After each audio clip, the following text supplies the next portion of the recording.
Hello students of second year girls. जो आज का टॉपिक है वो है किशोरावस्था में माता पिता और बालक के संबंध। कि किशोरावस्था में जो माता पिता के साथ बालक और किशोर और किशोरी के संबंध होते हैं वो किस प्रकार के होते हैं और उनके विकास पर हर क्षेत्र पर विकास के क्या प्रभाव पड़ता है। बालक के व्यवहार एवं उसकी अभिवृत्तियों के निर्माण में प्रारंभ से ही परिवार का सर्वोपरि महत्व रहा है और बालक को माता पिता से वंचित रखकर किए गए अध्ययनों से यह तथ्य स्पष्ट हुआ है कि बालक के विकास पर प्रारंभिक पारिवारिक अनुभवों का महत्वपूर्ण प्रभाव पड़ता है। यदि देखा जाए बच्चों के सर्वांगीण विकास को, चतुर्मुखी विकास के जो क्रम होते हैं उसमें पारिवारिक संबंधों का महत्वपूर्ण स्थान होता है। वर्तमान काल में पारिवारिक संबंध में हास होने के मुख्य कारण माने जाते हैं कि बच्चों के जो किशोर और किशोरी हैं उनका पारिवारिक संबंधों में हास होना, यानी कि पारिवारिक संबंध खराब होना या टूटना या सही नहीं होना, तो उसके मुख्य क्या कारण होते हैं। पहला, माता पिता और संतानों की दुर्बल संबंध। कि माता पिता का और संतान के साथ जो संबंध है वो दुर्बल है।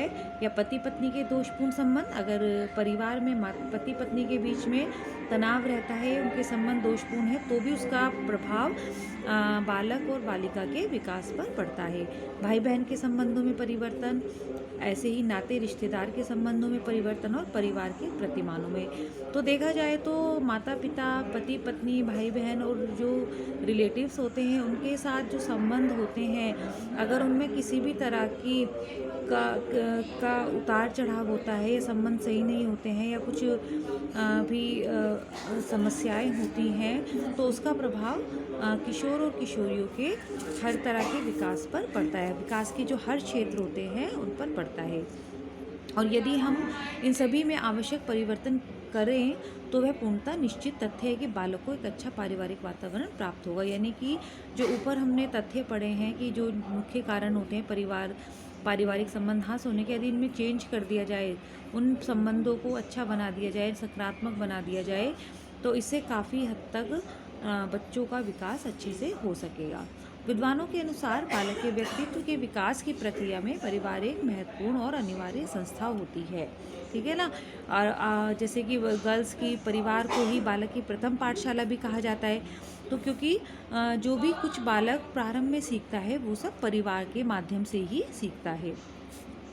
अब देखते हैं कि इसके अतिरिक्त बालक जो अभिभावक संबंधों का निम्नलिखित प्रमुख तत्व विशेष रूप से प्रभावित करते हैं। जैसे कि माता पिता के आदर्श, है ना। माता पिता के आदर्श जो होंगे, जो यानी कि बालकों को अच्छी शिक्षा देना, अच्छे संस्कार देना, उनके साथ अच्छा व्यवहार करना, तो वो भी एक बालक को अच्छा जीवन देते हैं, अच्छा विकास करते हैं उनका हर क्षेत्र में। ठीक है। परिवार बालक के लिए प्रारंभिक रूप से ही पाठशाला का कार्य भी करता है। जैसे कि मैंने अभी आपको पहले बताया था कि बालक की प्रथम पाठशाला परिवार को ही माना जाता है।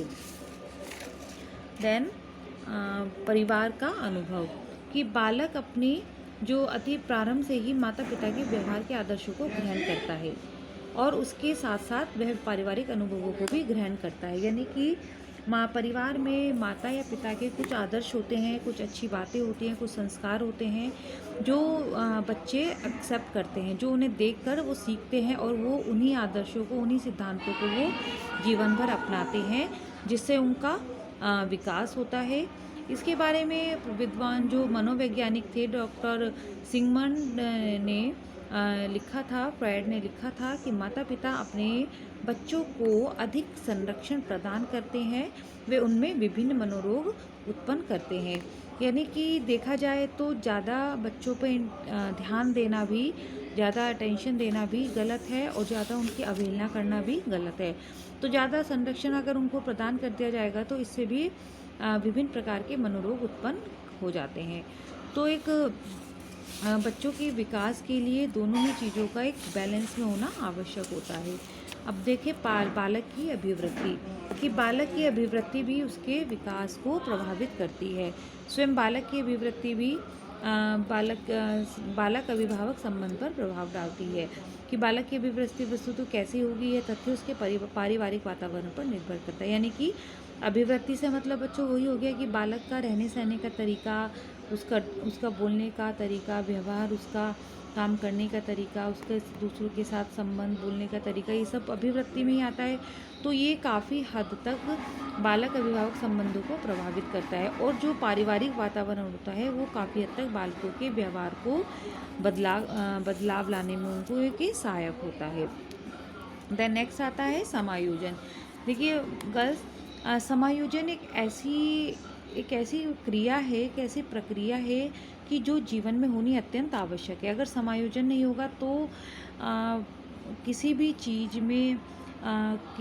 में एक विकास होना, एक पहचान बनना अपनी बहुत मुश्किल कार्य होता है।